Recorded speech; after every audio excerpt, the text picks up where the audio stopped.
Od ürəkli, od nəfəsli diyarım,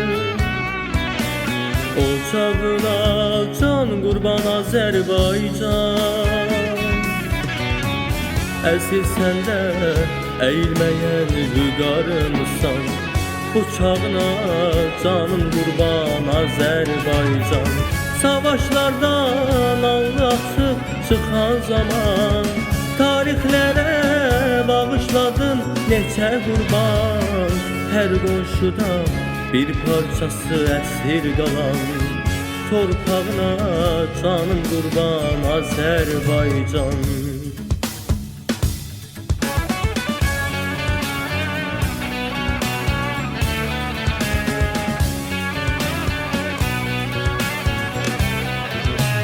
Hər uğurun gələcəyə bir yol açır, hər dost ilə xoş niyyətin işıq saçır.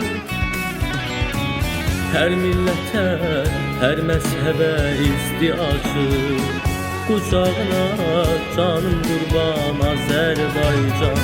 Neçə gizli sərvət yatır qucağında, neçə ölkə od aparır ocağından.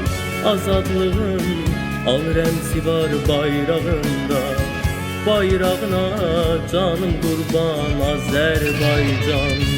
Başım üstə məğrur məğrur dalğalanan, bayrağına canım qurban Azərbaycan.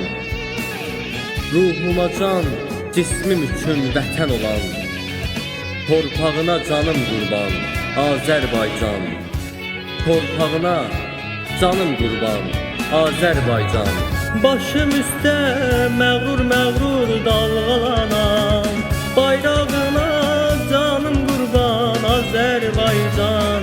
Ruhuma can, cismim üçün vətən olan, torpağına canım qurban Azərbaycan. Ruhuma can, cismim üçün vətən olan, torpağına canım qurban Azərbaycan. Ey anam, vətənim, ey doğma Qarabağ Azərbaycan.